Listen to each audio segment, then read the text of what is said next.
Everybody say,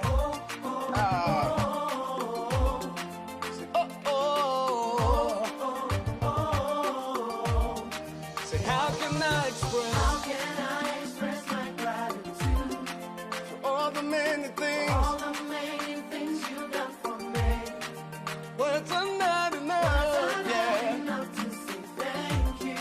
Say, Lord, you are my everything. You're my everything. How can I express my gratitude? How can I express my gratitude for all the many things, Father, you done for me, yeah. Words are not enough to say thank you. So Lord, you are, you're my everything. Say, I call you Zion. Lord, my provider. I call you Nisi. You are my battle. I call you Rapha.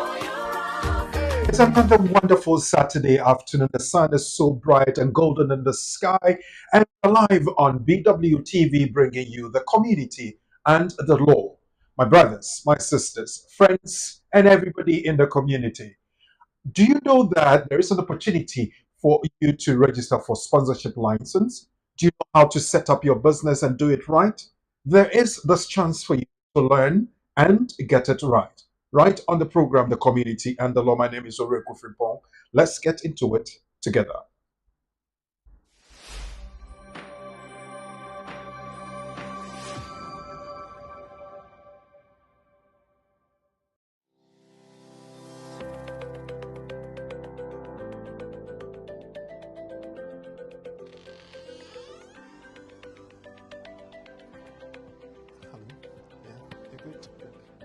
Hello. There are several questions in the community when it comes to the law, especially with immigration matters. That is why I'm inviting you to join us on the program, The Community and the Law, live on BWTV and brought to you by BWF Solicitors, our trusted partners when it comes to the law. We are going to have a very massive discussion on some of the issues of immigration matters that bother you. And they have the opportunity to meet you live on the program to explain to you all the updates that have come from the Home Office and also address your questions and concerns that you might have when it comes to the law. The Community and the Law is brought to you every Saturday between 4 p.m. and 6 p.m. UK time. We're live on all social media platforms, YouTube, Facebook, and LinkedIn, at BWF Solicitors, at BWTV, and of course, we urge you to share the program and invite others to join us. Remember, it's at 4 p.m. to 6 p.m. every Saturday, live on BWTV. You have your questions. There are answers. So join us, learn, and empower yourself on the program, The Community and the Law. So pick up the phone and dial 0208 493 7345. Or you can send a text 07950 422 780. It's The Community and the Law. My name is Oreku Frimpong, and I am your host.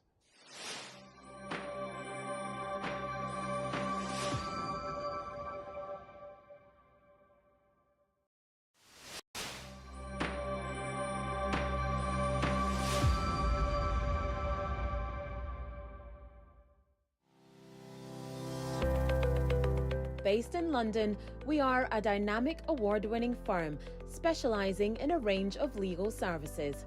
Welcome to BWF Solicitors, a trusted and experienced law firm specialising in immigration and nationality, appeals and judicial review, dispute resolution, family and matrimonial, and other family law disputes with international context. These include matters such as private child arrangement orders, contested and uncontested divorce, non-molestation for domestic violence, and financial remedy. Our childcare and family team appreciate the issues facing you at such a difficult time. Our advice is delivered in a confidential and sensitive manner. Meet Bernard Owusu, our esteemed senior partner. With over 32 years of experience and known for his expertise and dedication to serving our clients and the community. BWF Solicitors stands for integrity, respect, excellence, teamwork, diversity, inclusion, and service to the community. We provide tailored assistance specific to your case. At BWF Solicitors, every day is filled with dedication, creativity, and a commitment to finding the best solutions for our clients. Our team at BWF Solicitors is ready to assist you with all your legal needs. You can find us at the 4th floor, Anna House, 214 to 218 High Road, Seven Sisters, London, N15 4NP. Our main office line is 0208 493 7340, or our emergency line is 07712 761 884.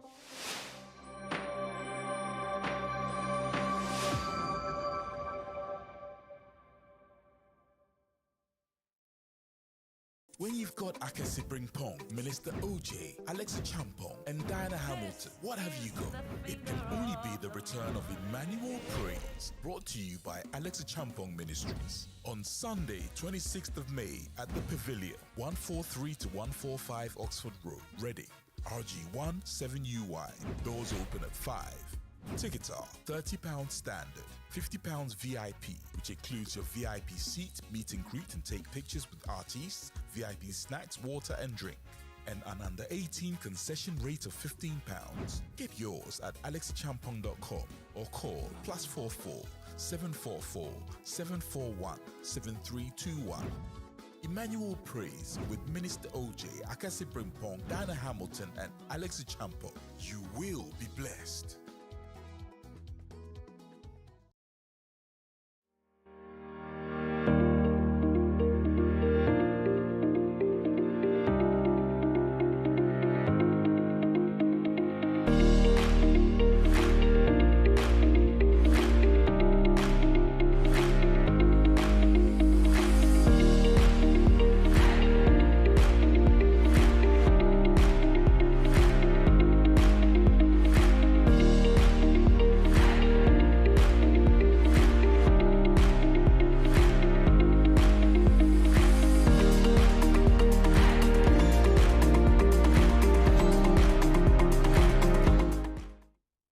Lovely to have you here with us once again. It's a lovely afternoon here in the UK.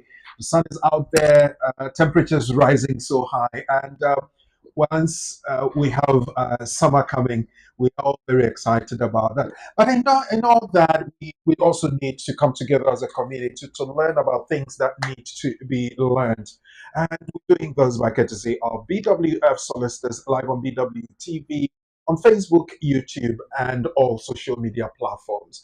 Once again, my name is Oreku Owusu-Frimpong, and I'm privileged to be your host. Now, this afternoon, we have a very interesting and very important topic to discuss. There are several opportunities for people, especially those in our community, to own businesses. How do you start? Now, when it is that you start, what do you need to put in place so that your business is worth the while? Then there are the opportunities for you to be able to employ people of your own ilk, where you can have a sponsorship license and operate according to the guidelines and the principles of the sponsorship license. What do you need to do? What do you need to have in the background? And what professional advice you have to have. Now, BWF Solicitors is so gracious enough to tell us what it is to do and how to go about it so that the community will be empowered. I know when you have sat with us for 2 hours on this very interesting program, The Community and the Law, you have the way to do it right. And I am so privileged to have the senior partner of BWF Solicitors, Mr. Bernard Owusu, Uncle Ben, we call him, as my resource person and guest. So, with your permission, ladies and gentlemen, let me welcome him to the show. Uncle Ben, good afternoon. Good afternoon. Thank you very much for joining us. And thank you very much as well. Really a pleasure to have you here and also to interact with our community. A very important topic, and I hope that after 2 hours, somebody would have had something out of it. Well, very important topic, as Uncle Ben has said. So get your notepads ready, your pens and pencils, and if possible, record the program and watch it back later on. So that anytime you would have to register a business, you'd have to look at how your business is going. You can watch back and use that as a reference point. So what you need to do now is to go onto the Facebook page, BWF Solicitors, YouTube page, BWF Solicitors, and BWTV, both on Facebook and YouTube. Like the page. Now, you would want to also click on the notification button so that whatever we put content on the various platforms, you will be notified so you don't miss out. Then again, you want to share so that people will also have the same opportunity you are having this afternoon. Later on, we'll activate the lines and invite you to bring in your questions and concerns. And the number is 0208 493 7345. Remember, it's 0208 493 7345. Or you can send a text to 07399 208 468. 07399 208 468. So get your text and do your contributions ready when the lines are active. We will get you to come on the program. Uncle Ben is open to answer any question that you bring when it comes to the law. BWF solicitors want to thank you so very much once again. They are located on the fourth floor of the Anna House, 214 to 218 Tottenham High Road, Seven Sisters, North London. They work Monday to Fridays between 9:30 and 6 p.m. in the evening. They are open to all your immigration issues. They are open to answer all your questions about how to put in applications here and there. And when it comes to business and doing it right, as we're going to help you understand this afternoon, they are there with the expertise to help you. BWF solicitors, I think it's only right that we pay tribute to you. So let's take a message from them. When we come back, I will be taking you through some of the updates that have come in the past week, and also to get you to learn one of the things that we want you to learn when it comes to our nugget. That will be on. And remember, as the program, the community, and the law.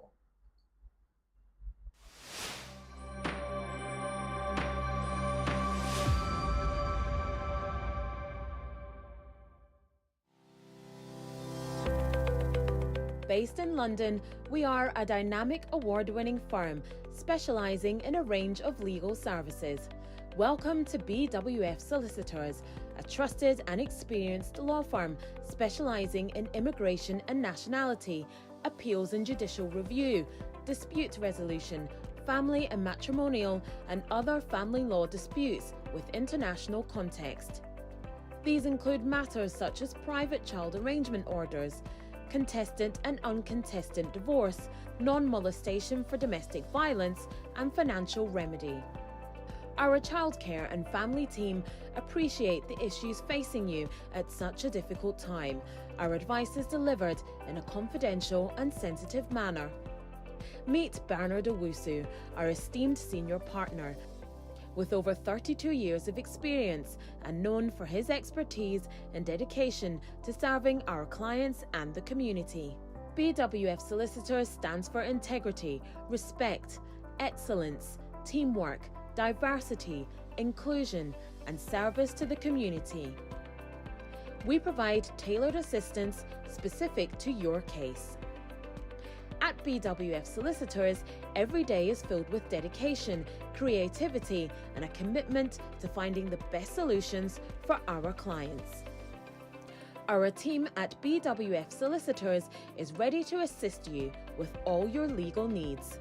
You can find us at the 4th floor, Anna House, 214 to 218 High Road, Seven Sisters, London, N15 4NP. Our main office line is 0208 493 7340, or our emergency line is 07712 761 884.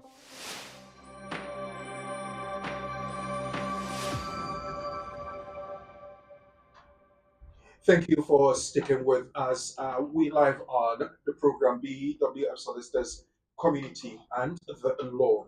We are going to let you in on some of the things that have come in and also give you something to help you learn about the various aspects of the law. Now, let's pick up our nuggets first of all. The British Nationality Act of 1981 allows a child born in the UK after January 1, 1983 to be registered as a British citizen if, while he or she is a child, the father or mother becomes a British citizen or becomes settled in the UK, and an application is made for the child's registration as a British citizen. This is from Section 13 of the British Nationality Act of 1981. Um, I'll pick up on the updates, but we'll come back later on to ask Uncle Ben to help us understand this. And there are a few questions that I know will be bothering your mind. We'll look at that. Now, let's look at some of the few things that I want to pay attention to and also draw your attention to. New data is showing that drastic impact of the UK immigration reforms in the UK are having on work and study visas. Now, look at this. 80% fall in student dependence, 83% fall in health and care worker visa applications from 14,300 in 2023 to just 2,400 this year to March. As the government continues to crack down on net migration by introducing tougher policies, sponsors will have to be compliant when asking for a certificate of sponsorship, and defined certificate of sponsorship increases. So you realize that if you've been following this program right from December up to early April, we have been hammering on the many changes that the UK government is introducing, and the impact is what I'm looking at and telling you about now. 80% fall in student dependence, 83% fall in health and care worker visa applications. In 2023, there were 14,300 to it's fallen to just about 2,400 this year to March. So January, February, March, it's fallen to 2,400. That's very drastic. And also, as the government continues to crack down on net migration by introducing tougher policies, sponsors would have to be compliant when asking for a certificate of sponsorship, and defined COS increases. These are bits that I will want to draw your attention to. I know definitely Uncle Ben will touch on that when we go for the explanation. Now, this one will dovetail into our discussion. There is the massive opportunity to register for sponsorship license, and a guide to registering as sponsors for the following businesses is available. So if you wish to employ a person who's settled or who not a settled worker, or who does not otherwise have immigration permission to work for you in the UK, you need to be authorized by the Home Office. That I need you to be very much aware of. This authorization is known as sponsor license, and employers who hold sponsor license are known as sponsors. I'll be coming to those details when I speak to Uncle Ben later on.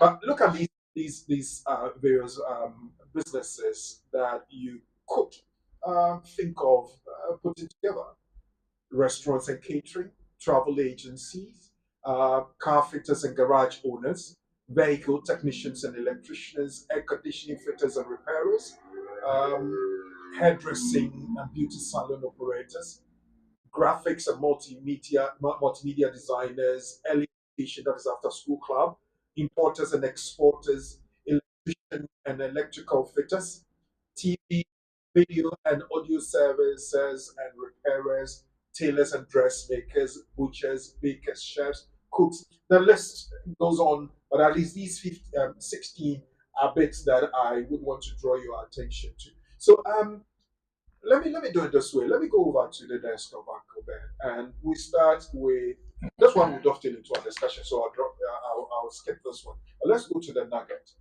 That says that the British Nationality Act of 1981 allows a child born in the UK after 1st of January 1983 to be registered as a British citizen. I know people would come in and ask that have a child probably outside of the UK, within the UK, that was born in 1984, for instance, up to date. The law says, or the Nationality Act says, that we can register them as British citizens. Can you expand on that for us, Akube? Okay, so we know that some time ago, the Conservative government at the time took away the right to citizenship to people who were born in the United Kingdom. And that right was then fettered. So they put a restriction on the right. So that right was not automatic. As you know, a lot of Ghanaians and Nigerians whose parents were at the time in the UK, either doing courses or doing diplomatic work. Anytime they had children prior to 1983, the child became a British national. By the mere fact that the child was born in the UK. It was not dependent on the status of the parents. And then Margaret Thatcher took away that right because I think at the time it was to do with apartheid. We know that many people raised issue about apartheid. Commonwealth Games was boycotted by a lot of African countries. And then she brought in the visa restriction against Ghanaians and Nigerians, and then brought in this law as well and took away the automatic right to British citizenship. Now, then they promulgated a law, the 1981 British Nationality Act, which also came into effect in 1983. And clearly, what the law sought to do was to prescribe the mode and the process that someone who is not a British citizen by birth or automatically can acquire British citizenship, either through registration or naturalization. For children who are born in the UK, they have a peculiar benefit. So although their right to automatic citizenship was taken away if the parents were not settled, or one of the parents was not settled, or a British citizen, then they can register after a period of time, or if their parents subsequently become settled. So Section 1.3 is for children who still remain children, who were born in the UK, and subsequently their parent becomes a British citizen. They can register under Section 1.3. Those who were born outside, that is a British citizen, otherwise done by descent, that is a totally different proposition. That one, if a British national who is a British citizen by descent. So for example, if your son gives birth to a child in Ghana, because your son acquired his British citizenship automatically, if it's through you, then it's otherwise than by descent. But automatically, then his children in Ghana will not become British citizens automatically. Because you can only extend it one generation. Oh, okay. And so, but if I or you who acquired your citizenship by an act of parliament, which is through naturalization or registration, if we give birth to a child outside the UK, the child gets British citizenship automatically. So that is a difference. Right. Yeah. So then in this case, if the father or the parent is in the UK and has settled status, do they automatically get that right to register and become British citizens? If your father or your mother is a settled person, and the definition of a settled person under the 1971 Act and under the Immigration Rules, paragraph 6, is somebody whose residency here is not subject to a time limit. So if your parent has something which says that you're not subject to a time limit, or you're here indefinitely, or you've got permanent residence, and the person gives birth to you, under Section 1.1 of the British Nationality Act, that child is a British citizen. Right. Okay, so we'll move on to the next update that I picked up, and these are statistics that kind of frighten people because the impact, I don't know whether that was the objective of introducing some of these changes. The impact is quite significant.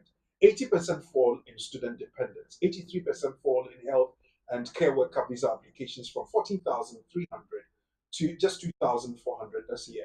And there is the insistence of being compliant on some of the things that they have introduced. It's been quite dire and sharp, isn't it? Well, quite cool. So we did say that the government, obviously, the government's intention is to restrict net migration. Now, net migration means that the people who are UK nationals or residents here who leave the UK and the people who are not UK nationals and non-resident who come to live in the UK. when you do the equation, give or take, the balance is what we call net migration. Every government has struggled to maintain, a reasonable net migration level. David Cameron was talking in the thousands. I know that Boris Johnson, Theresa May, they were looking at bringing it to under 100,000. So the import of the policy is to restrict areas where they think that one may have a significant impact on the policy or it's an abuse area. So when you look at the two, these were identified as abuse areas. And it's rather sad that in the skilled migrant route, the only area which restricts dependents coming to join you is the 6135 and 6136, which is a healthcare worker or the senior healthcare worker. Again, the student couldn't bring their dependents, although some of them can still bring. You can see that a fall from October last year is 80%. Yeah. That is dependents, not students. Yeah. But with a healthcare visa, it is everything. So the healthcare workers themselves and their dependents, from the first quarter of last year, it was 14,300. The total for the year was almost 180,000. We've done 3 months, more than 3 months of the year. As at the people that have come in was 2,400. And I can explain why. And that is why over the last several weeks, we focus on this area because we want our community to succeed. Yeah. We don't want our community businesses not to thrive. And I'll explain why I believe that if they do things properly, their businesses will thrive. Because we've got an example. I've got a client who has increased his business from 1.8 million pounds a year to over 5 million pounds as we speak. As I speak, we're doing a license for them because they've just acquired care business. And they're doing the things that every single thing involves us. Everything. Planning, positioning, contract writing, even bidding. For every stage of his process or their process, they involve. And they're extremely successful. I'm very proud of them. And that is what we want other businesses to become. And that is why our focus now. Today, we're going to learn a lot about business. I'm going to share my business knowledge with you because, as some of you may know, my big thing is not law, but it's real estate. And I do a lot of high-end real estate, both in the UK and in the Ghana. And these are the areas that I really want to share with people so that you can position your business better to be successful, because we want to see successful Ghanaians. I mean, you go to the Asian community, the Pakistanis, the Indians, the Bangladeshis, they run nursing homes, care homes, and they are multimillionaires. Yeah. Multimillionaires. You go to the Conservative Party, you have a lot of Asians supporting them, giving them hundreds of thousands in donations. Or you come to our community, and it's all one-man business and one-man business and one-man business. The focus is just to have a business. No planning, no future-proof deterioration. They don't plan, because businesses don't just go up, and businesses are not level. They go up and down, and then you have in the shock absorbers that will absorb you. But as I say, every business that has listened to me, because I don't only share my legal knowledge, I share my experience in business. And I always tell people that I'm a very proud person when it comes to the achievements that I've made both in the UK and in Ghana and business. So that is what we'll be sharing today. Yeah. Well, so if you are prepared for the wealth of knowledge that we are going to have available to you, just click on the notification button, share the page, like the page, and also leave your questions and comments down below. So when we get to that point, we'll pick them up, and Uncle Ben will be so gracious to look at that for us. So let's really get ready to delve into the whole discussion this afternoon. We're going to look at a guide to register as a sponsor for several businesses. It's not only the care worker route that is available. Look at these 16 items I have on the list: restaurants, travel agencies, air conditioning, hairdressers, graphic and multimedia designers, importers and exporters. That's a broad area. Electrician and electrical fitters, TV, video and audio services and repairers, tailors and dressmakers, butchers, bakers, chefs, cooks, everything that you can think of. Once it's on the list, there is an opportunity for you, one, to start a business properly, two, maintain it very well, and also apply for a certificate of sponsorship so you can employ people and we can all come together as a very big community, produce wealth, share wealth, knowledge and experience and everything, and we can become very successful. We're taking another break, and when we come back, we're going to delve straight into the discussion. Remember, the lines to call later on in the program when they are active is 0208 493 7345. Or you can send a text or WhatsApp to 07399 208 468. It's the community and the law.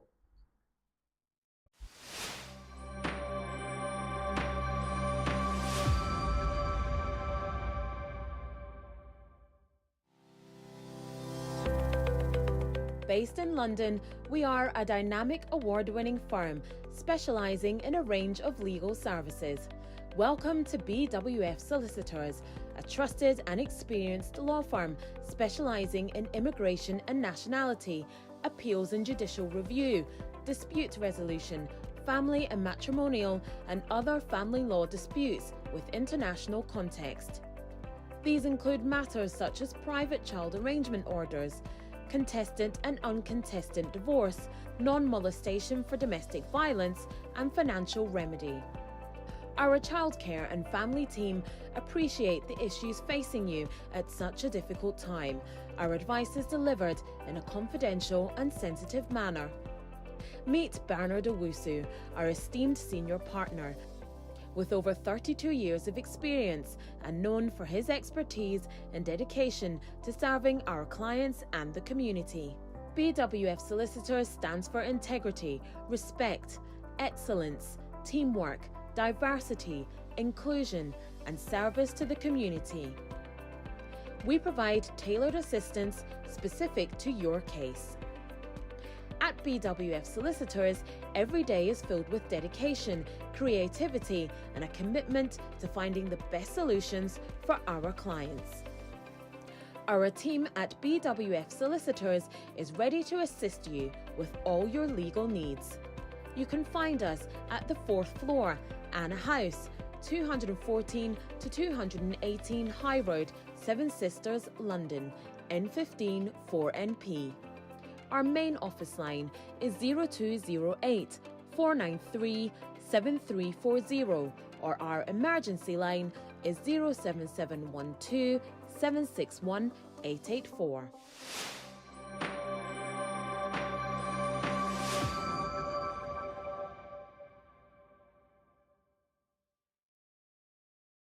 When you've got Akasi Pong, Minister OJ, Alexa Champong, and Diana Hamilton, what have you got?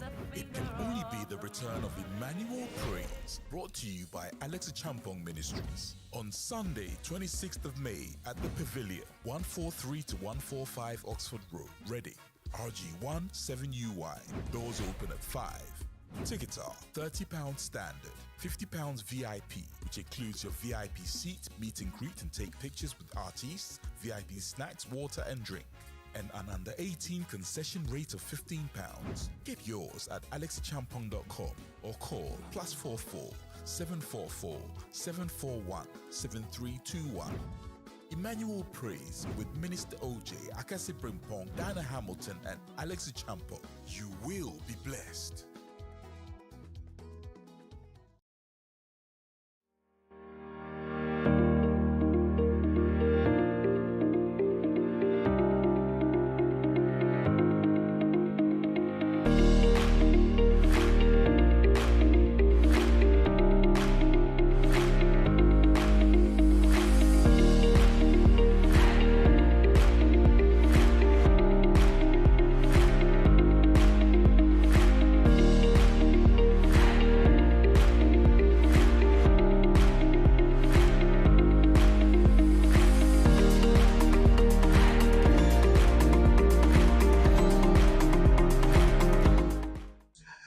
Well, thank you very much for sticking around. I'm just seeing a very nice, interesting comment on the platform.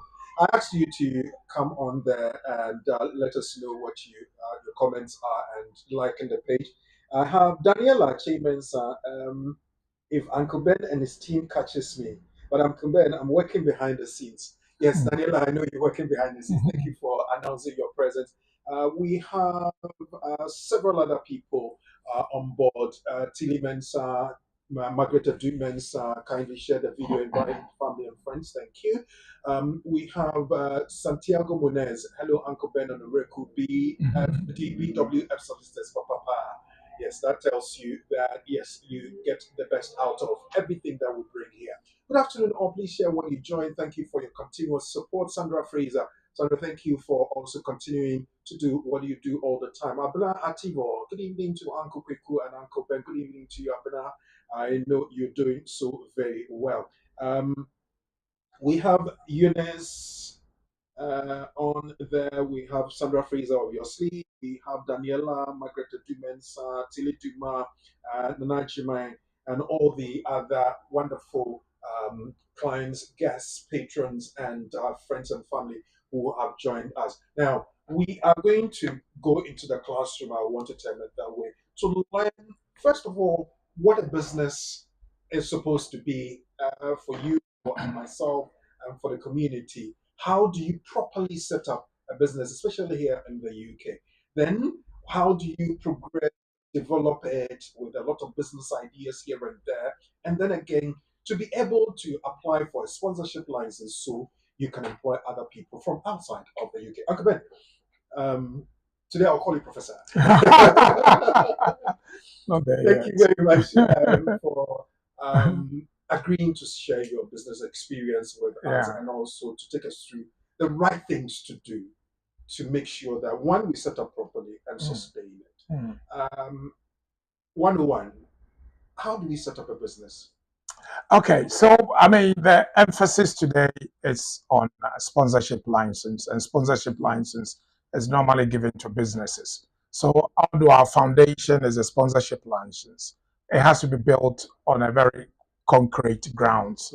The whole ethos of a business is how successful the business is. And for a business to be successful, you have to make you have to take a deliberate action in making sure that the steps you take are to fulfill a certain mission and a goal. Because the goals and the mission are different, the processes of reaching each of them are also different. And every business will have its own diverse way of reaching a goal or an objective. First of all, what we want to discuss is the steps to take, and I will share the 7 steps. These are things that every business will have to, 8 steps, every business will have to be aligned with. So before you start the business, you need to do your research. And this is something that people don't do. They just, typical Ghanaian, you see somebody's got a corner shop, you see they're selling sugar, milk, and sardine. So you see people come in and go. I can also do the same thing. The person is in Latabio Koshe, is in a residential area. You are somewhere in Konyako, near a roadside. Clearly, if the cars are not stopping, how are you going to do a provision shop? So your research should tell you that the difference between the person who is selling it at a residential area and you at a roadside at a place where there's no bus stop or stop sign is going to be a problem. You need to decide on the structure. Are you going to do... Just before you go, you said we should do our research. Research into what? What people need to buy in the area, how much we sell things. What do we need to research into? Because, for instance, if I operate on the West Green Road, for instance, there's a lot of grocery shops there. There are a few restaurants here and there. There are barbers there and now, and I want to operate on that street. How do I go about? What do I need to find out? Is that what you're talking about as research? Okay, so to research, first of all, either the service or the product. So what service or product are you going to develop or sell? 2, where are you going to sell it? And who are your target market? Okay. 3, who are your competitors? And what edge can you have over them? 4, how are you going to sell it? Is it physical store or online? Is it going to be a takeaway or is it going to be an eating? 5, what structure do you want to have? For example, if I'm setting up a business, I want to know the resource that I'm bringing in. Am I pulling resource for people to come and buy equity in the business, or I'm going for debt, which is loan to run the business? These are the things that you have to do. To find out. Yeah, because you have to know the market.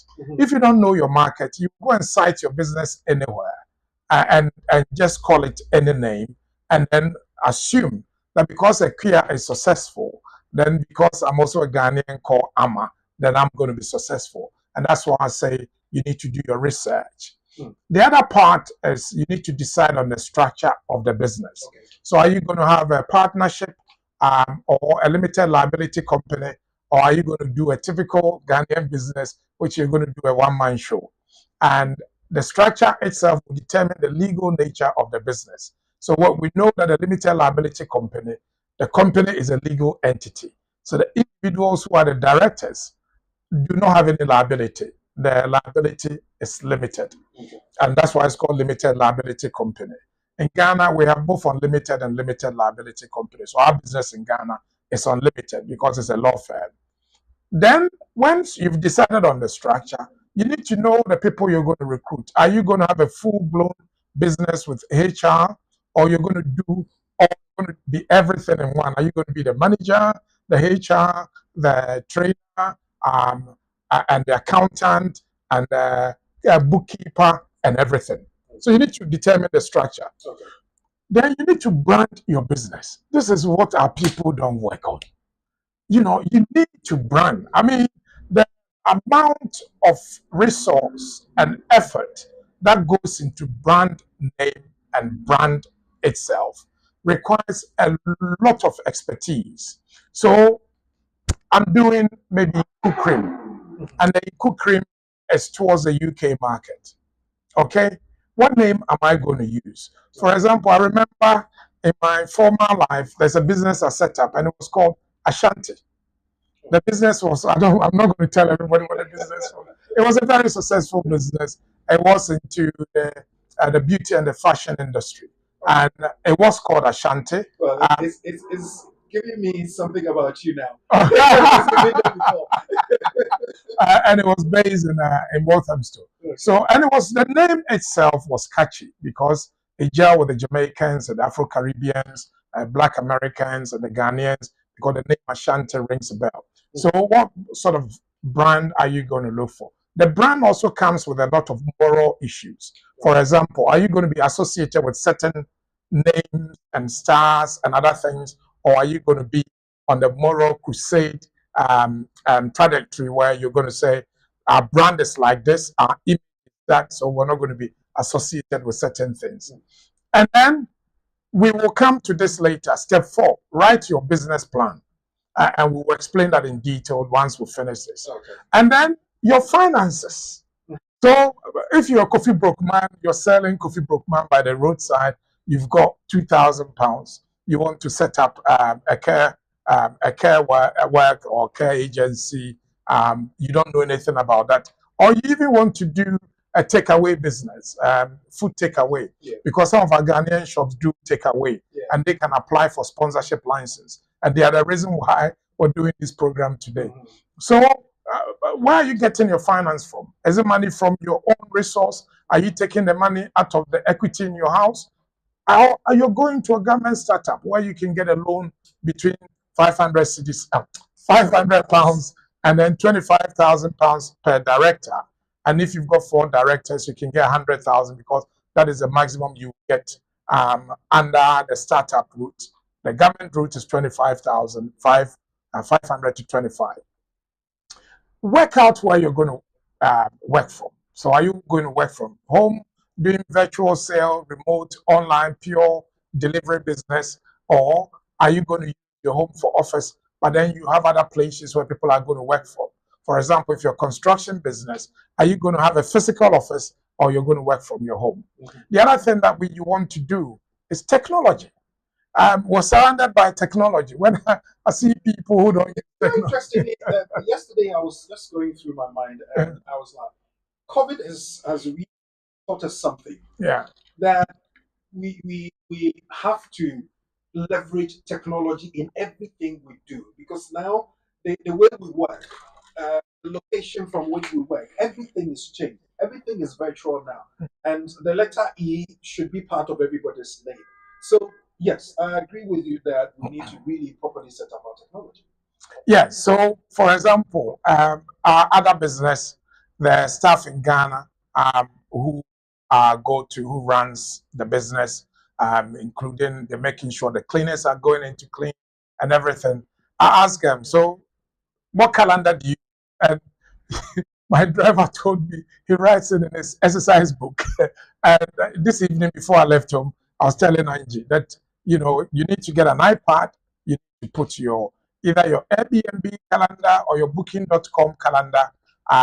In our office, for example, we're working towards a paperless office. So the case management software that we use, we save all our case management there, which means that as Eunice is home on maternity leave, she can log on and work. It's the same way that if you have a garage business or hairdressing business, your clients can go online and book instead of they calling you when you're busy and you don't pick up, because if you don't pick the phones, and so they can go online and book. That is setting up technology and how to market your business. I mean, these days, social media is replete with nonsense. And I say nonsense because it seems that everybody sticks camera in their face, in their home, in their private life, show it on social media, and then they're counting the number of views. And I find it really sad that some issues that previously would be private issues that do not come into public, now everything is in public because of social media. But please use your social media to do your marketing. Make sure that you've got professional people who are advising you about branding, about packaging, and also you as a representative of your business. What do people identify with? Do they see integrity? Do they see a compassionate person? Do they see a person who understands their needs, a sympathetic and empathetic person? Do they see that this is a person who is a Christian or a Muslim or an atheist? Because these days, these things are important for people. What is your belief network? Do you believe in green? Are you a person that believes in smart energy? These are some of the things that you can use to market your business. And these 8 steps are very, very critical. Before you even take the step or call Uncle Ben and say, Uncle Ben, I've got a hairdressing salon. Can you get me a license? These are the things that even if you've set up a business, these are the basic things that I want you to go through. Now, quite good. Yes. If we go forward, we say what is a business plan, and I will show it. We're going to use a website which I use. Now, everything that I've used that has worked for me, that is what I show people. So we're going to use a federation of small business, which covers the UK. It covers all the small businesses and the small and medium businesses. So first of all, I did mention a business plan. The blog was written in November 2022, but it's as relevant today as it was yesterday, or in 2022, or in 1992 when I started practicing. So when you go through, it will tell you what a business plan is. So we pause here, and you can see that the opening paragraph is critical to the success of the business. It says a business plan is one of the most integral steps in your journey to running a successful business. So it says small successful, but I'm saying a successful business because all the major big businesses have business plans, contingency plans, continuity plans, succession plan, and transitioning plan. Every plan has to be put together by experts and it's backed up by figures and numbers. So then we go further. What is a business plan and why do I need one? A business plan is an essential written document. So first of all, it is essential and it is written and it provides a description and overview of your company's future. All businesses, it didn't say some, It says all businesses should have a business plan. The plan should explain your business strategy and your goals to get from where you are now to where you want to go. And that's why I talked about the mission, the vision, and the objective. All three things are three different items. One is a battle, which you have to win on a daily basis. The other one is an end result, which is after you've won the battles, that is where you go to. But then when we go through this, as I go down, so the aim of the business plan is the most basic thing that you need. It has to look at the now, the next year, 2 years, the next 3 years, and then your financial projection. The reason why I brought in this is how the sponsorship skilled migrant program is gone from Obia Mbedibi to 1 hour, yes, serious from where we were, where it was confetti. I mean, I can share with you the number of calls I get from people who say, do you know somebody who's got COS? Do you know somebody who's got... Because it's not there. There's no defined course to bring people from outside. And there's no defined course to bring people from outside because our people are not doing the right thing. We spent time on this on Thursday, but there's something critical that I want people to look at. Ada, let's go down. Let's go. Okay, so now when you look here, you know your business best. Now, I am a lawyer. Yes, I'm a businessman, but my focal point and interaction with most of you will be in law. And so my knowledge in law and in around some of these things is home from my experience of also going through the same process, because I have, in fact, I'm also a member of the Federation of Small Businesses. Okay. So I've gone through this. Your business plan will show that you have a clear understanding of your business and the market it will operate in. It should set out how you expect it to perform in the coming years and how you will overcome any potential obstacle. So, for example, a client will say, I want to set up a care business. And I can, Ben, I want you to get me a sponsorship. I will get it for you. That's given. You will get it. That is not my problem. But how to sustain it? How to sustain it. So the first question I'll ask you, at the moment, you've only got one person working for you, and that's you. Your turnover is 18,000. Out of that, I can see that you didn't pay any tax, which means that your net is below the threshold.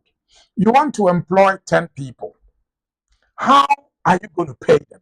I mean, this is at the very, very basic level. You know, any of my boys will be able to tell you how this ought to be done. That's a common sense question. That's correct. Because if I have a turnover of 18,000, the COS threshold says that I should pay somebody 38,700. 38,700. That's correct. And you can't make even 40,000. No. So to pay somebody, pay yourself, pay your overheads, and get the business going. Yes. Obviously, you're failed. That's correct. And this is the test the UKBA is using to test your request for defined costs. Now, we will show that. We showed that on Thursday. We will show that again.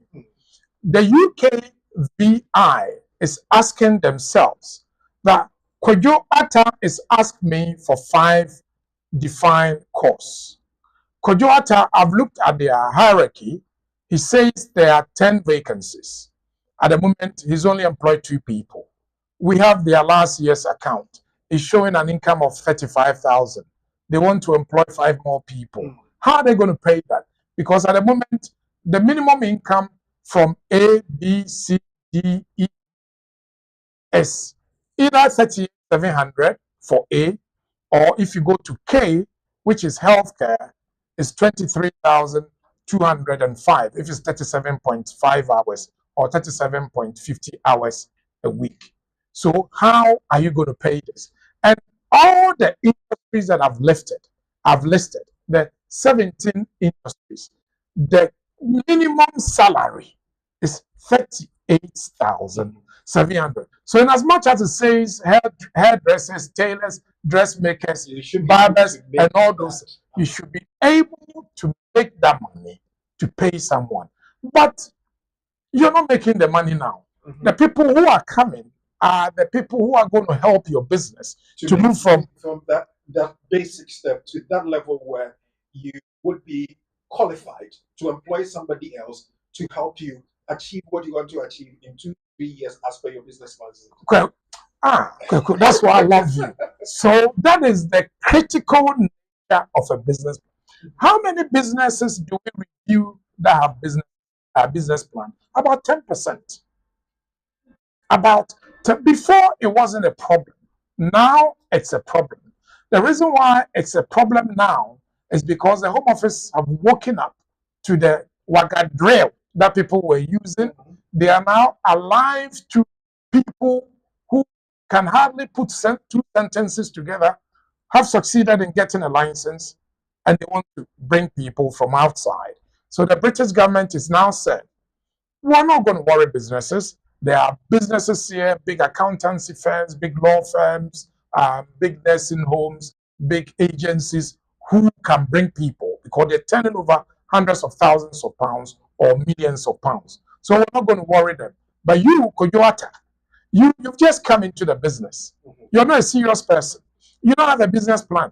You don't have a website. You don't have a social media platform.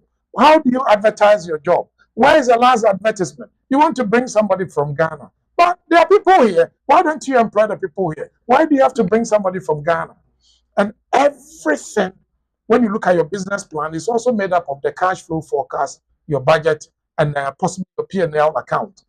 These are very basic things that if you want to succeed as a business, these are some of the things that you have to go through to run a successful business, to get a sponsorship license, to maintain it, and build an empire like my good friend is doing with his wife. Well, if you just joined us, you tuned into the community and the law. And today, as I said, we are in the classroom, we are at the lecture hall, and the professor is giving us the guidance. The 8 steps we're going through, you need to do your business plan and do your forecasting and do everything well. So obviously, you start with doing your research, decide on your structure, brand your business, write your business plan, figure out your finances, where you'll be working from, set up your technology, and market your business. I'm going to market BWF solicitors because I have a message. When we come back, we'll continue with the discussion. It's a community and the law. And well,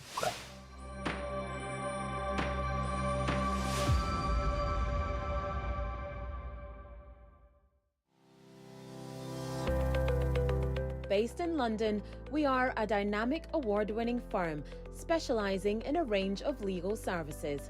Welcome to BWF Solicitors, a trusted and experienced law firm specialising in immigration, appeals and judicial review, dispute resolution, family and matrimonial, and other family law disputes with international context.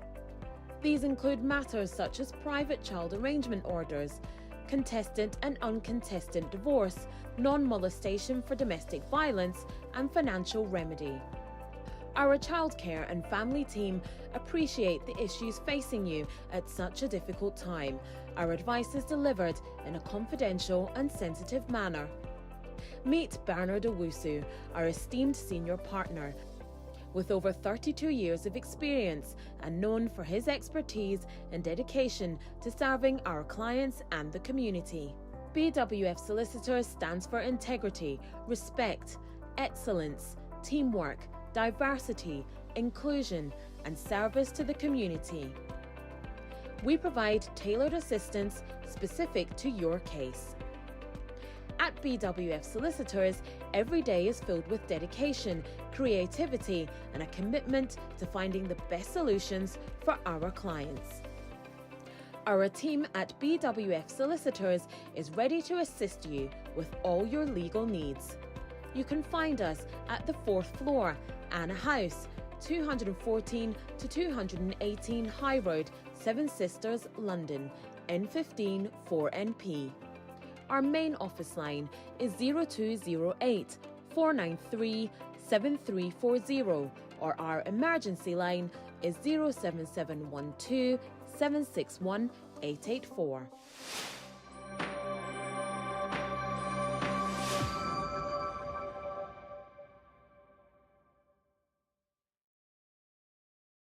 When you've got Akasi Pong, Minister OJ, Alexa Champong, and Diana Hamilton, what have you got?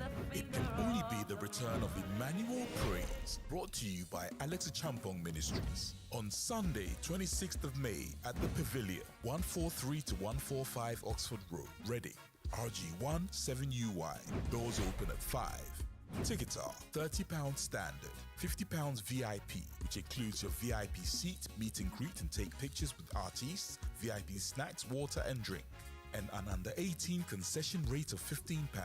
Get yours at alexichampong.com or call +44 744 741 7321. Emmanuel Praise with Minister OJ, Akasi Pong, Diana Hamilton, and Alexa Champong. You will be blessed.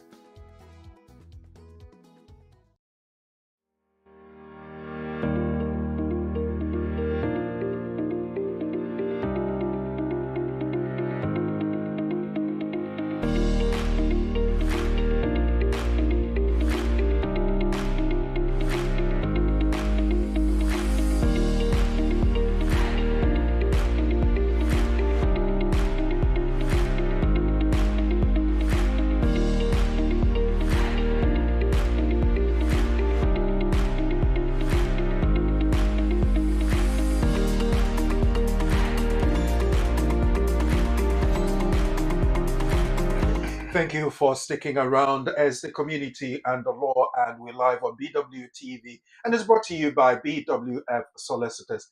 We're looking at opportunity to register for sponsorship license, a guide to registering as a sponsor for selected businesses. When we did our updates and nuggets, we brought you a list of 16. And I would say the 17th one is what we all know about, is the care worker route. So let's look at what we can operate as restaurants, we can operate as travel agents, car fitters and garage owners, vehicle technicians and electricians, air conditioning fitters, repairers, hairdressing and beauty salon people, graphics and multimedia designers, early education, importers and exporters, electrician and electrical fitters, TV, video and audio services and repairers, tailors and dressmakers, butchers, bakers, chefs and cooks, and obviously the care worker route, as you all know.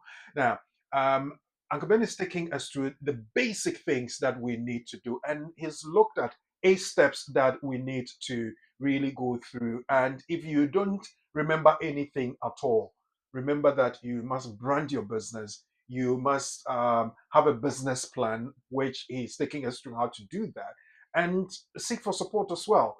Remember where you'll be operating from. Find the source of money for which we will be operating, and all the other details. If you need any further discussion or any further detail on that, BWF Solicitors will be happy to help you. 0208 493 7340 or 077 127 61884. Now, we're coming back to the discussion and want to look at how to properly apply for a sponsorship license. Uncle Ben says, yes, you can come, we'll apply for you and all that. But it is not something I would advise that you do on your own, because there are technicalities involved, and he and the firm, I mean BWF Services, have really specialized in doing that and making sure you do it well. And again, I would say that if you need expert advice, leave everything with BWF Services and do that for you. And how do we do it? Okay, so first of all, as you know, the skilled migrant route started not too long ago.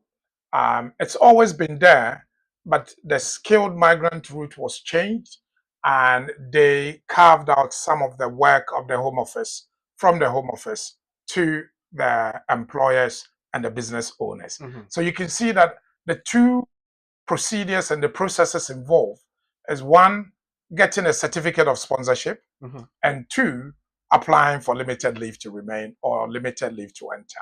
Okay. Both were the functions of the UKBA, and then it diversified itself of one of the functions, which is that you can now issue your own certificates.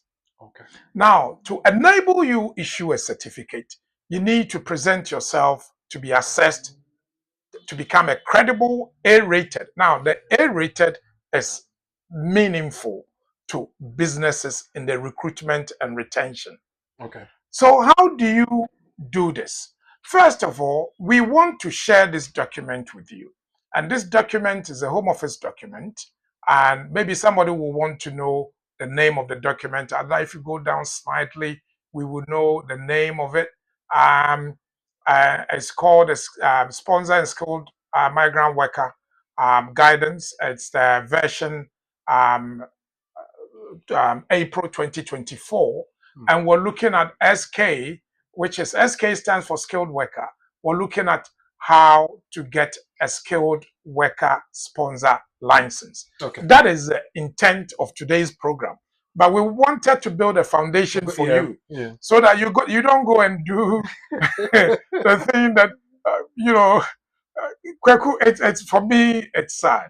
You see, if the whole intention is that you want to use it as a ploy to deceive people, then it's sad. We obviously are not here for those people. We're here for the businesses, because what my client has told me is that, Uncle Ben, this procedure and opportunity to have a staff work with me for at least 5 years consistently, with me inputting training, knowledge, and everything, has been very good to me. And over the last 2 years, I told you the income trajectory. And as I speak to you today, we're working to get a license for a very big business that they bought, a huge business that he's bought. We're working to get him the license, and he will get it. So to get a license, this is what you do. Right.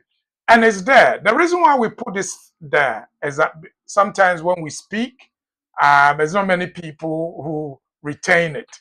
But when you visualize and hear, the retention is better. So first of all, to get a license, you will need to apply.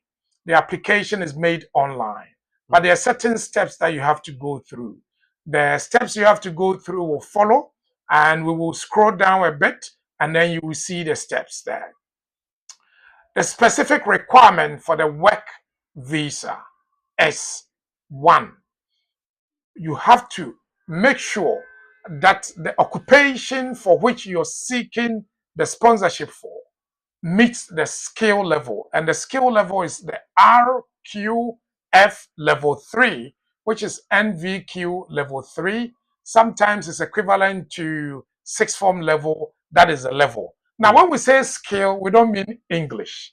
So the fact that I say skill doesn't mean that the painter who comes to paint my house, the tiler who comes to my house, should compulsorily speak English or go to school. But we know that if they don't speak English, they cannot also work. Obviously, you're coming to integrating a community that English is a basic language. And you get points for getting it. Without that, you will not get your 10 points. So it's very important. Now, the skill level and then the salary requirement. So as a business, you have to be mindful that what I'm going into, can I pay the salary requirement? Can I pay? And can you pay will show on your business plan, your account, because even if you haven't traded for a long time, you can still go for the license, but you need to show that your business forecast or the things that you've put in place, we will show you how to apply for the loan or grant, and we will show you at the tail end of this program. I'm not saying go and take the money and go and buy a BMW and Mercedes Benz. I'm saying go and take it and invest in your business. I'm sure people are waiting, I'm interested in the loan. Okay, maybe we might not even mention. But on a serious note, the other thing, as you can see, the word genuine. And I will ask you to highlight genuine. We'll come back to this. Highlight genuine. Is there under S? Yes. And click on it. It's a hyperlink. So let's go. Yes. Now, the road that you're offering is not a Sakawa road. It's a road that exists. It's a required. is not a sham, has not been created mainly so that the worker can apply for entry clearance or permission to stay. And if you assign a COS or a defined COS for a role which is not genuine, they will refuse the worker's application and they may take action against you. So it's not only refusing the application, but they will take action against you. Let's go to SK 2.4. When we go back, you will see that the process that we were on, which is the SK2, takes us to the general requirements. So for example, it says that if you already hold a skilled worker sponsor license and is due to expire before the 6th of April 2024, you should apply now to renew. Please ignore this, because every person who is got a sponsorship license has been given a mandatory 10-year extension. So they all have 10 years, which they don't have to renew. That is why I wanted us to come back. But let's go the specific requirement. So we've looked at the genuine, the hiring of worker to a third party. Now, there's something that I am challenging the Home Office on because they don't understand the care industry. The care industry, they sell service and they bid for contract from the NHS, from the local authority, and also from private people. Now, every person that you're going to take care of, they have an input into the person who is coming to look after them. The input, Adai, let's click on hiring of worker to third party. Click on that. I will show something. So when we go down and go down a bit, go down. Okay. The worker must genuinely intend and be able to do the role for which they are being sponsored and not intend to take employment other than in the role for which they are being sponsored or otherwise permitted by the condition of their stay. So when somebody goes to look after Mrs. Brown and 25 Dagenham Road, RM13, Mrs. Brown is a client. You've bought the contract or you got a contract from the council or from the NHS. But within the contract, it is stated in there that Mrs. Brown can tell your staff what to do. Yeah. But it makes sense, doesn't it? It does. I mean, if you go into somebody's home and the person wants to eat jollof rice and you insist that, no, you can't. I'm going to cook fufu for you today. Yeah. And the person wants maybe potato mash with gravy. And then you go there and say, well, me today, no, I won't cook gravy for you. And the person say, you know what? I don't want to have my bath today. Just wash, wipe me clean. And then you go and say, no, today I have to shower you. It doesn't work that way. The act of the client making an input into the day-to-day work schedule of your client, the Home Office says that it means you are not in full control and responsibility of your staff. And therefore, because you're not in full control and responsibility of your staff, you're supplying service, your labor, which is your staff, to the council. And therefore, it breaches one of the 5 duties. Oh. And I'm fighting them on this. And, the care industry, you will see now that they're asking a lot of questions. This thing will come. Because if you're applying for defined certificate of sponsorship, in your contract, you need to highlight the responsibilities that you will be performing. And you, the owner, you've employed people. But within this own guidance, they have stated that if you have a contract of service to provide a service for a specific period, and the local authority and the NHS contract are contracts for service for specific period. So it meets that requirement. But in the next breath, they come back and say, no, you're supplying labor and you're rather a nursing agency rather than a care work recruiter who is providing only service but not selling personnel. These are some of the nuances that I tell you that now this thing is complex. And I will leave the next question for you to ask so that it doesn't become monotonous that I'm making speeches. Thank you for that. The point is, so if I'm a bit baffled. Still on that technical thing that you're fighting the home office. So if I supply labor, I give the of my service within the contract, and they come to tell me that I'm not doing exactly that, so I don't meet certain requirements. Does it mean that then the whole COS that was given becomes invalid? And if that is so, where does the person stand? Well, so yes, if you are caught to be supplying to a third party, Mm-hmm. it is an automatic breach. You will Okay. lose your sponsorship license. Yeah. And when I tell you that I'm fighting, it's a fight that I know we will win.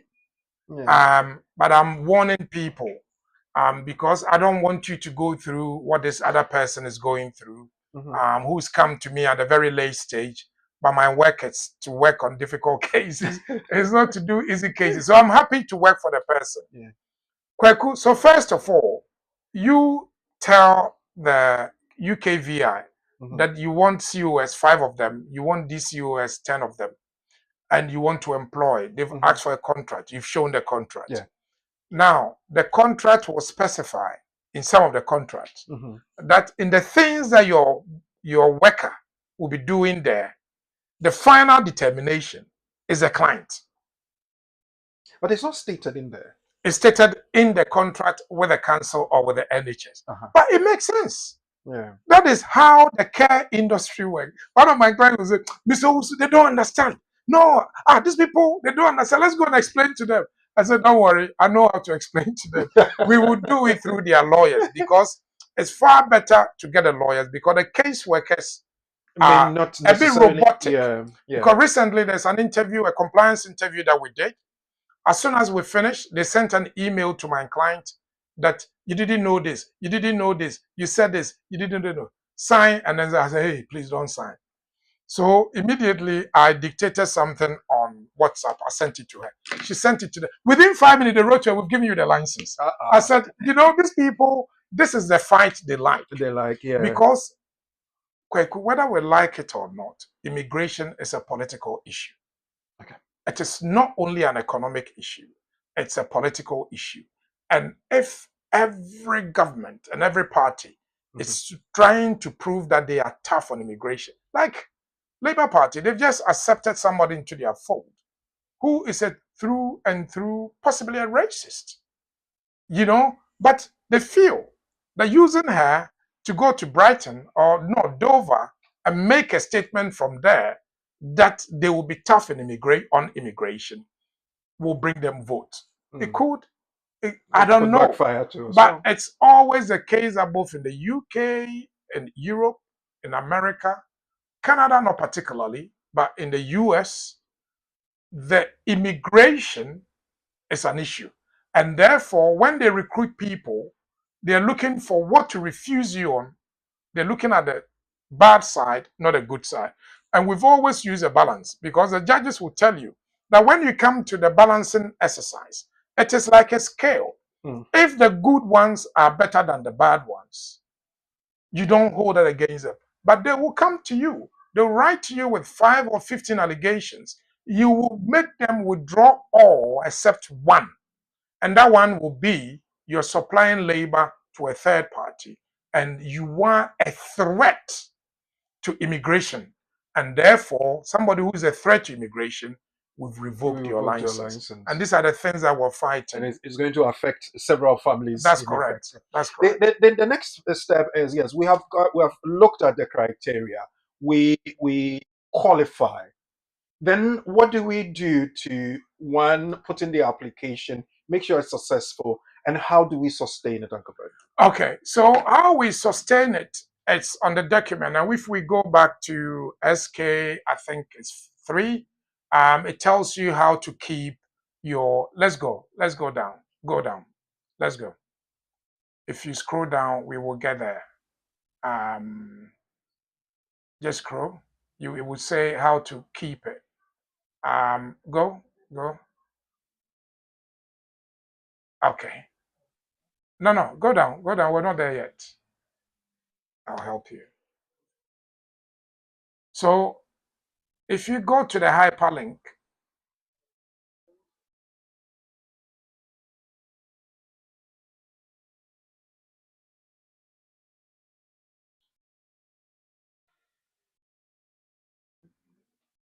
yes, how to keep it. How to keep your license. Escape Yes. to the last point. Yes. You've got it. Okay. How to keep your license. Yes. If you are granted a license, you must comply with what? All of your sponsor duties. And Kweku, we know the sponsor duty. How many are there? I always show it with my the five fingers. Yeah. And so how you ask me, how do you keep it? That is the answer. How you keep it is SK 2.11, which says that you should comply with all your duties. And if you don't, what would they do? They'll downgrade your license rating, suspend your license, revoke your license, and report to the police and other relevant authorities. The last one, when we did this 3 months ago, report you to the police, it wasn't there. It wasn't there, yeah. Now, listen, I don't want to frighten anyone, but this is how serious it's become now. And I can tell you that about a month ago on my way to work, I got a telephone call from a gentleman who was frantic. His wife had been arrested in their house because they've identified him of paying money to a certain business, and that business was under investigation. His child's toys, which was a device like an iPhone, was taken away. His room was ransacked. His wife was arrested from their home. They've identified that he had a relative in that area. They drove the wife in an immigration and police car to the house while she was in handcuffs, went into the house, raided the house, and searched every item in the house. They then left a note for him to get in touch. I called him. He explained to me and report you to police and other relevant authorities.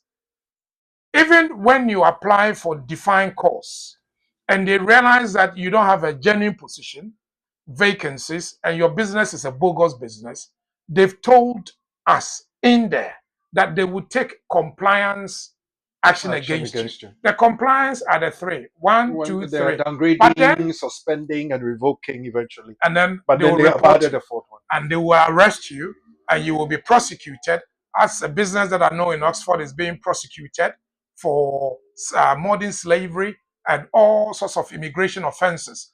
Please, this is a serious business and we want serious people. We don't want people who see it as an avenue to make money. Yes, you will make money, as my client is making. I mean, we'll bring them here one day. I mean, I'm sure if I speak to you, you'll be happy to come and share his success story.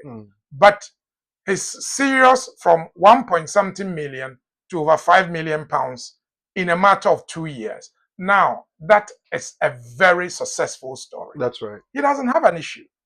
All we say is that this is not your area. Seek professional advice. Yeah. Make sure that you've got systems in place. You've got HR systems in place. It's small money. Make sure that you understand your business. Make sure that you are not being remote controlled by an agent who is only interested in the commission that he's going to make on the money, and they tell you one and you do. For example, if you issue COS to someone whose English is subsequently found to have failed the threshold under the immigration route, you've breached one of your duties. They will revoke your license. And these are the very serious things that I'm telling people about. Well, so would I be right not risking saying that, well, I'm asking everybody to go to BWF solicitors? Well, I can say that without any fear of reprisal, that you go to BWF solicitors. But would you recommend, ideally, Uncle Ben, that people do not necessarily become complacent and say, I can do this on my own, but rather seek professional advice and support? Yes, I think, I mean, I can share this with you. any person who doesn't take advice from us on this journey, I'm sorry to say they've encountered issues. And the reason why they didn't take advice, and I'm picturing a conversation I had with someone where she was intent that this business issue a COS to someone because the person has got a diploma in something. And her argument with me, and I've still got a text messages here. Her argument with me is that if they accept O level, why do you say that they don't accept diploma? I said, my dear, you know what? I'm working for my client. I've been asked to speak to you to explain. I've sent you a link. Please make my work easy. Go and read it. She read it. She understood. The people who started causing problems for that business were people that she had introduced. And as I always say, is the businesses sometimes are confused. They don't understand. They get plethora of advice from so-called advisors. And because of, I think sometimes it boils down to money as well. So BWF, as we have our standards, and everybody who's worked with me will have the same standards. They will speak to you at a level, and the expense and the cost and the charges are similar. Other people will tell you that we can do this cheaply. I've had a conversation from last night at 10:30. Before I left home, we're having this conversation. A woman's son's application was made by a lawyer. She's paid $3,500. They refused the application. He said, I'm doing an appeal. He's charged for £80. It means that he's doing a non-hearing appeal. She said, lawyer, what block me in phone soon, Missing the lawyer and he didn't say. I said, lawyer, on your lawyer. And I'm saying, on your lawyer, to cut a long story short, we obviously are not the only lawyers. And I'm very careful when I'm talking because there are people that have trained in the business that are equally as competent. But I always say to people, when it comes to the choice of lawyers, always make sure that you choose the people that you believe in, you trust in, who have integrity, and just don't promise you anything. This business, it sometimes can be cutthroat, but it is the quality that we look at. And when somebody says that, oh, it's expensive, the cost, I say, don't look at the cost, look at the value, because the value is the cost plus the benefit. You get a value. If you look at the cost, then you're not being sincere to yourself. Because what is the value of this service to you? The value is that you will not have to call me and cry that somebody's taking your $3,500 and they've blocked you and you can't call them. That is why we spend 3 days in the week on Thursday, Friday, Saturday to speak Twi, speak Ga, speak English, and very soon we may speak another language because we have the women, I would say. Well, obviously, it's all about quality and the reliability of the service. It's a community on the law and it's brought to you by BWF Solicitors. Our resource person and guest today on the program is the senior partner of BWF Solicitors, Mr. Bernardo Usu, Uncle Ben will call him. And he's taking us through how to properly set up your business and also appropriately apply for a sponsorship license to be able to employ people to come and work with you here in the UK.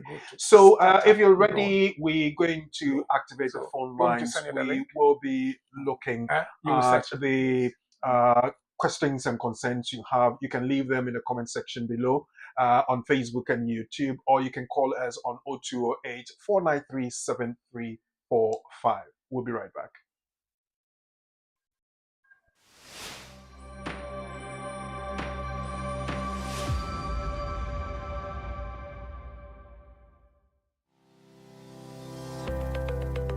Based in London, we are a dynamic award-winning firm specializing in a range of legal services. Welcome to BWF Solicitors, a trusted and experienced law firm specialising in immigration and nationality, appeals and judicial review, dispute resolution, family and matrimonial, and other family law disputes with international context. These include matters such as private child arrangement orders, contested and uncontested divorce, non-molestation for domestic violence, and financial remedy. Our childcare and family team appreciate the issues facing you at such a difficult time. Our advice is delivered in a confidential and sensitive manner. Meet Bernard Owusu, our esteemed senior partner. With over 32 years of experience and known for his expertise and dedication to serving our clients and the community. BWF Solicitors stands for integrity, respect, excellence, teamwork, diversity, inclusion, and service to the community. We provide tailored assistance specific to your case. At BWF Solicitors, every day is filled with dedication, creativity, and a commitment to finding the best solutions for our clients. Our team at BWF Solicitors is ready to assist you with all your legal needs.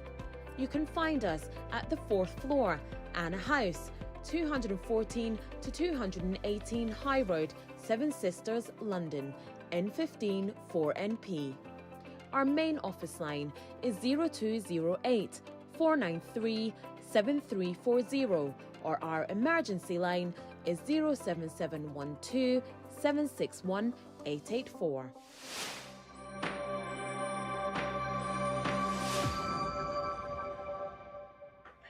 Thank you for sticking and staying.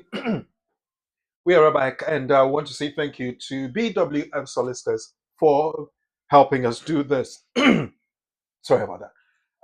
Yes, so now we can take your questions and your concerns, but Uncle Ben promised us something earlier on that he was going to show us how to source for finance and also get things done right. So, Uncle Ben, let's look at, we have come to you, you've helped us put in the application, but the business finance aspect as well.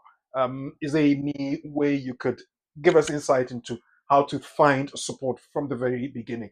I remember you mentioned that you could have business startup loans from £500 to £25,000 per director and all that. Please give us those insights. Yeah, so usually when people want to start businesses, they obviously need support.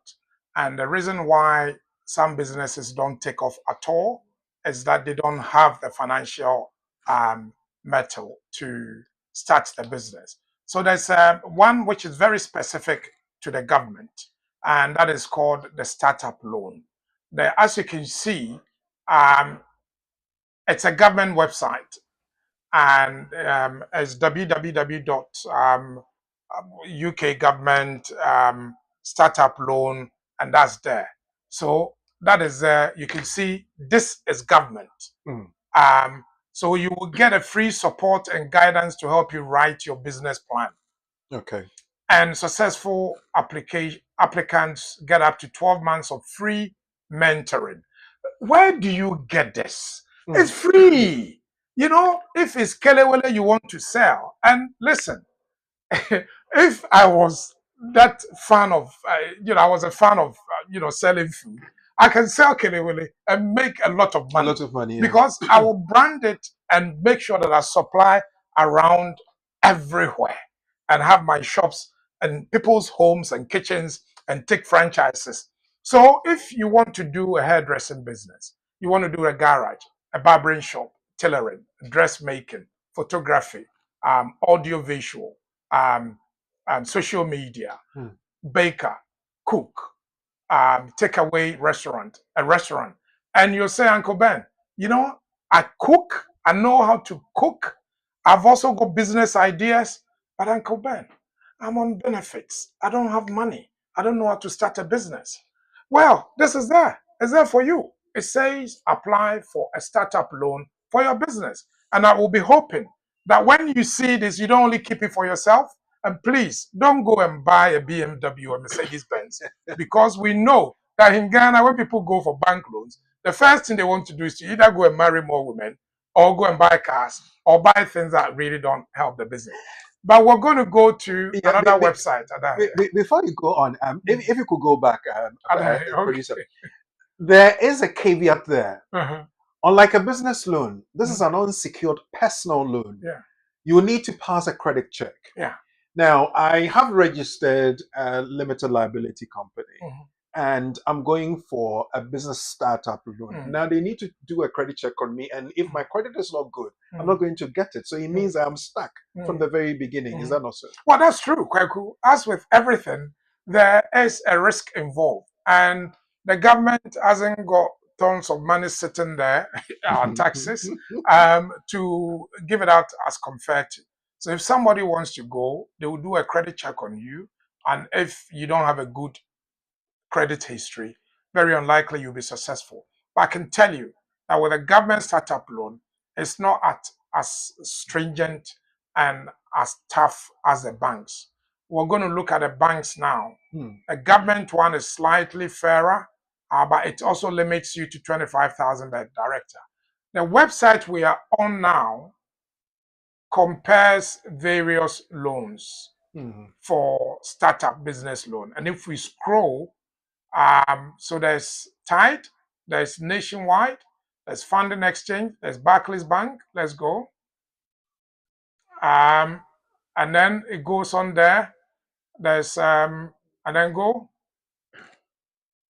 And then it tells you, how does the government startup business loan scheme work? What can I do? And this obviously will tell you. But the reason why I like this website is that when you go up, it gives you a mentoring facility. So it tells you to join the Federation of Small Businesses, FSB. But within that, when you compare, it says write a business plan to show your lender. Kweku, what did we talk about today when we started? You plan your business, you structure, write your business plan, look for the funds, look at technology, where you're operating from, and branding and marketing. Yes. But look, the number one, what does it say? Write a business plan to show your lender. Yes. After that, you should be in a position to apply for funding, as well as having a better idea of what you need to borrow and what you can afford to repay. Because it is not you just waking up one day to say, I want 25,000 pounds. Your business plan should be able to show the steps why you need the 25,000 pounds. It may be you only need 2,000. You want to do a website. I can get somebody for you who will do a beautiful website for 400 pounds. I can get the same person to do a very basic website for 200 pounds for you. You want somebody to do your social media, brand your Instagram and everything. I can refer you to a person who can do Facebook for you, TikTok, Instagram, and which one is the other one? Facebook, YouTube, Instagram. Gen Z, help us. The modern generation, Snapchats and all those things. Right. You know, so a modern business, you should be able to leverage technology. They are called the influencers these days. Yes. So, as I always say, please, we want the community to succeed. Why do you think every corner of this town has a kebab shop? Why do you think the Turkish are opening a lot of Turkish restaurants? Why do you think the Indian restaurants are succeeding? You please tell me. And I want, apart from Stock, which is an African restaurant in Mayfair, and I must say they do beautiful jollof. Apart from Stock, please tell me one Ghanaian restaurant which is cited in Central London. Well, it doesn't have to be Central London, but it's so overwhelmed with business that is huge. And this is why we keep saying that networking is important, associating yourself with people who have knowledge and understanding and are successful in their business instead of doing gossiping and chit-chat and unnecessary stuff. Please invest your time in networks and people and businesses. The Federation of Small Business, FSB, and if we've got time, we'll go on their website. That will nurture your business. They will provide you with business advice and support and everything you need to succeed, they will give it to you. So please, let's spend little time on the gossips and unnecessary things. And if you want to be successful, then there's way of being successful. Well, Kavena said it, and sometimes you get people, well, I have a beef with this person, and they waste all their time on social media. Waste your time, or spend your time, I should say, on things that will benefit you. And remember, in this country, there are tons of opportunities that will help you do what you have to do. The lines are active now. If you would want to speak to Uncle Ben, 0208-493-7345, or you send a text to 0739920848. There are a few of the comments on the comment section which we'll pick up and put out for Uncle Ben to help us with. I'm currently on parent route. I switched from 10 years to 5 years. Please, so which form should I use? Well, the parent route is always Appendix FB. Appendix FP. The brain is frozen. So we're doing a lot of business today. I know. So either 10 years or 5 years, it's always Appendix FP. Yeah. Okay. All right. So yeah, let's pick another one quickly. Remember, the lines are active again. So someone has cause assigned to them before the 4th of April. The salary is 26,200. Will this still be accepted when he submits his visa application next week, or will anything more be needed? If the business is still holding on to this COS, then I'm worried about the business, because it seems they don't understand what they're doing. No business should have issued a course which is still standing after 11th of April if it's not being used. When you go to Appendix SW, the caveat there where you are allowed to pay at the old going rate is if the application was made before the 11th. However, I note that the salary level, if it's for care, both code 6136 and 6135, the salary is 23,205 for 37.5 hours a week, 52 weeks in a year. So this is still higher than that. Yes, they can use it if it's for care. If it's for care, they can use it. If it's not for care, then no. Okay. Well, Kwame Tajima, you watching us from Harrow, thank you very much. We can pick a few more of your texts and comments. Good afternoon. Please, is it allowed for 16 years and 30 years to travel from Ghana to UK alone? Beatrice is asking, Uncle.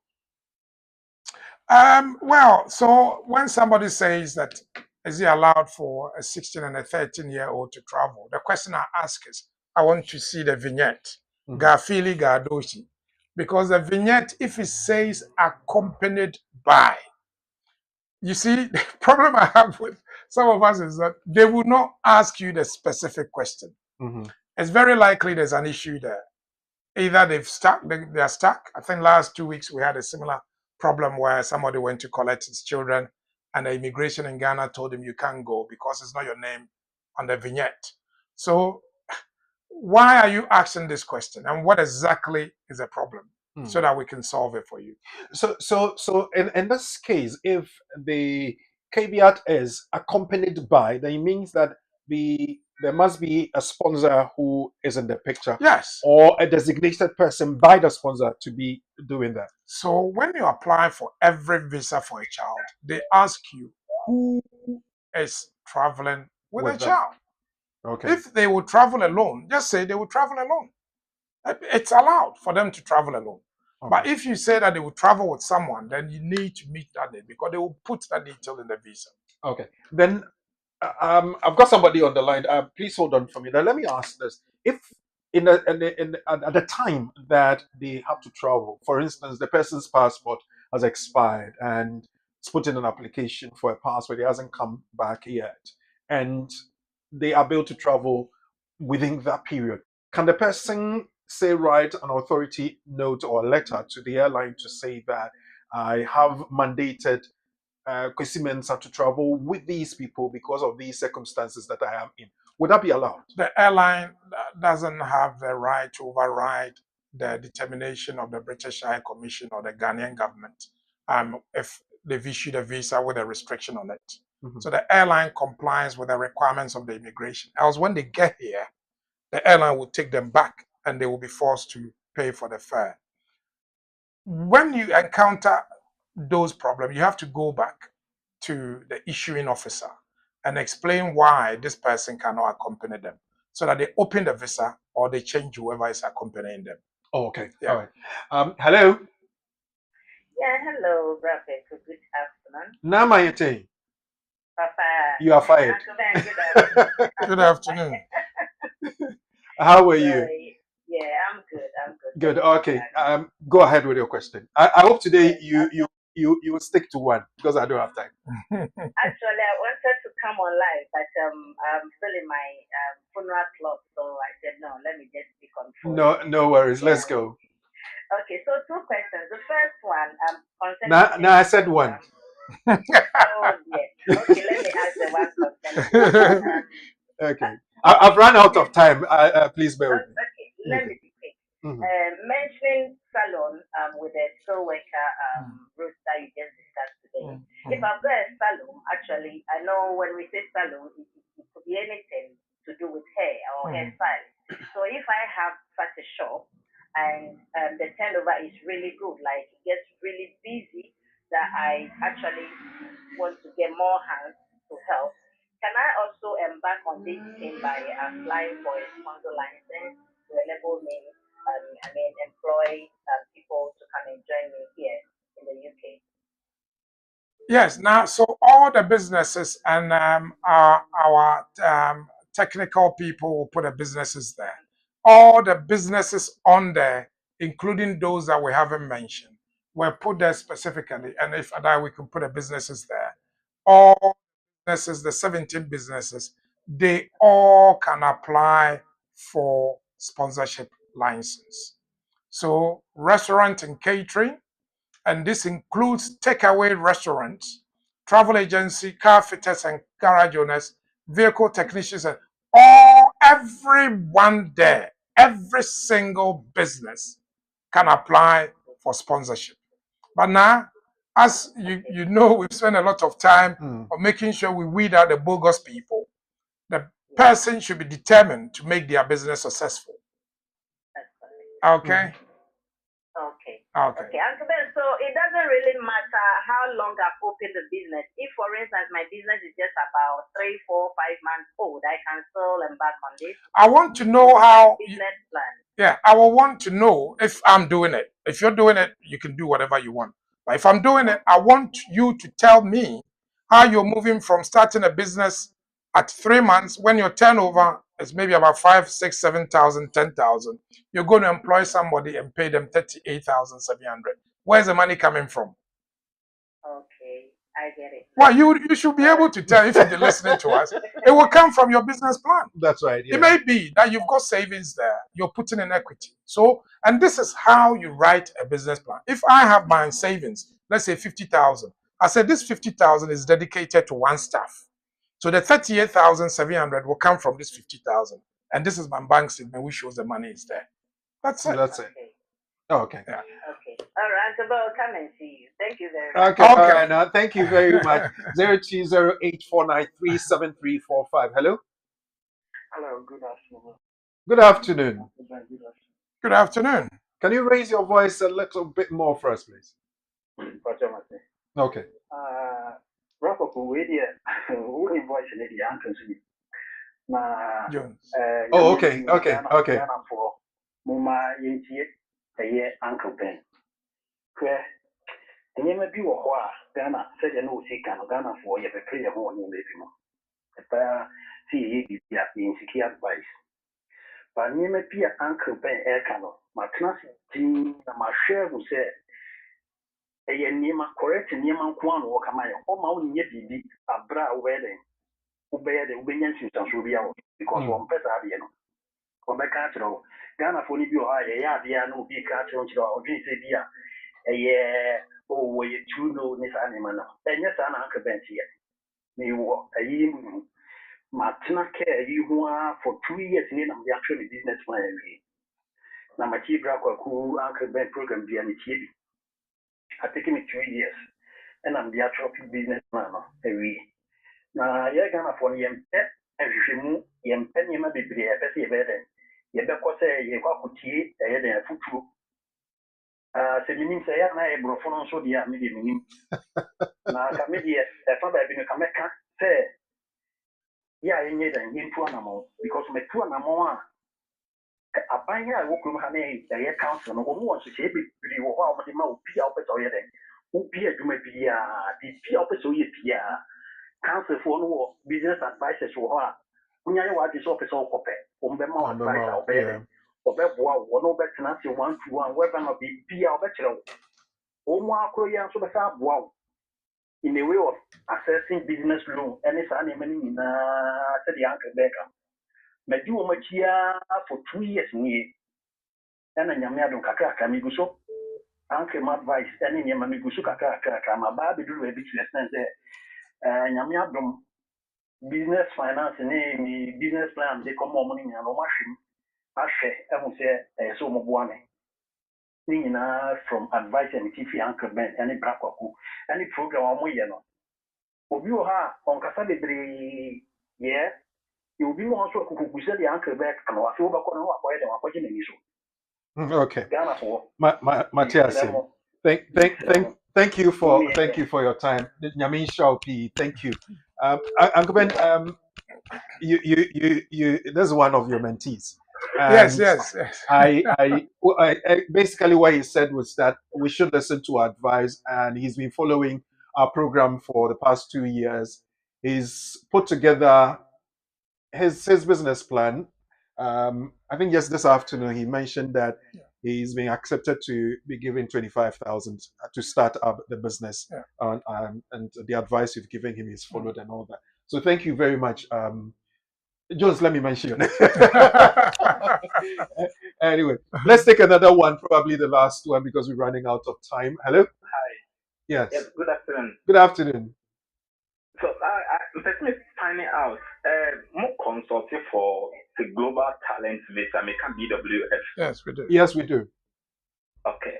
I think me one number intimate me. What I want to, make me my friend with them. No problem. No problem. You are most welcome. BWF Solicitors is open Monday to Friday from 9:30 in the morning to 6 p.m. So you don't have an issue. And whenever you call or you come in, remember to go for your bar of chocolate, yeah? All right, okay. Thank you. 0208493735. I think Uncle Ben, maybe we'll ask for another hour.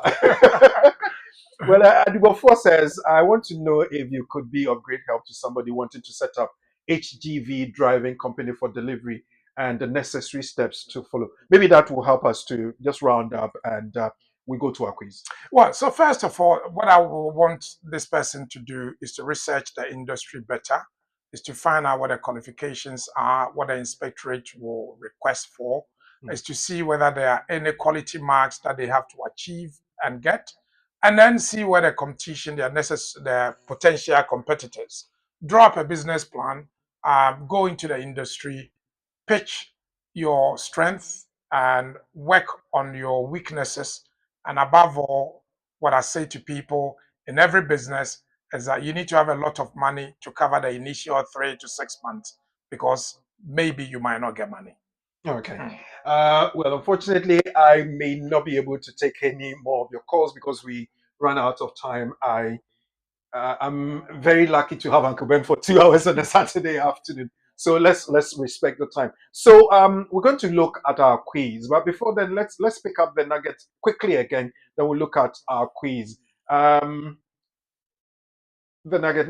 Okay, yeah. British Nationality Act of 1981 allows a child to be born in the UK.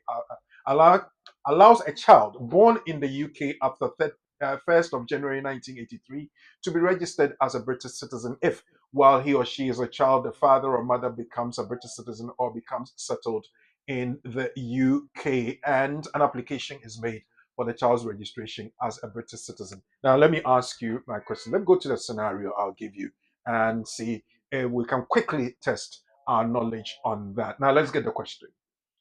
Zainabu was born on the 10th of June 2021. At the time of Zainabu's birth, her parents were not married. Zainabu's father was granted 2.5 years leave to remain in 2018 based on his private life in the UK. Zainabu's mother obtained her settled status in the UK 2021 in July under the EU settlement scheme. In a conversation with a friend, Zainabu's mother was told that she could apply for a British passport for Zainabu as the mother was settled or has settled in the UK. Now I'm asking you in fact, four questions. Which one of the following is likely to happen to Zainabu's passport application? A. Zainabu will be issued with a British passport, but the mother has to pay for the passport application fee and provide signed consent from Zainabu's father. B. Zainabu's passport application will be rejected because she does not qualify for a British passport. C. Zainabu's passport application will be rejected if the father fails to provide signed parental consent to the application. And finally, consideration of Zainabu's passport application will be delayed until Zainabu's British citizenship registration certificate is issued by the Home Office. Now, it's a bit lengthy, but before I ask you to give me any answer, let me go back to the nugget again and give you that backdrop. The British Nationality Act of 1981 allows a child born in the UK after January 1, 1983 to be registered as a British citizen if, while he or she is a child, the father or mother becomes a British citizen or becomes settled in the UK, and an application is made for the child's registration as a British citizen. That's taken from Section 1.3 of the British Nationality Act of 1981.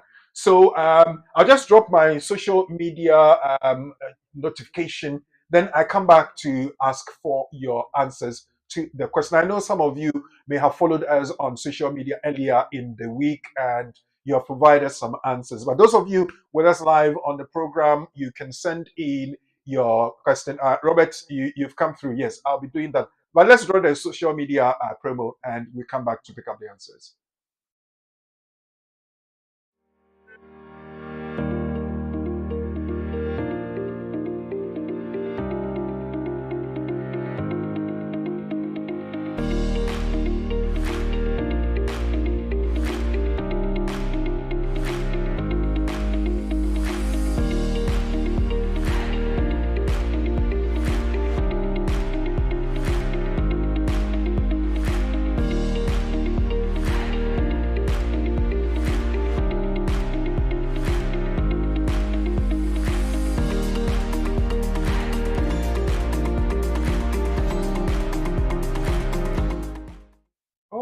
Okay, we're coming back. We're on.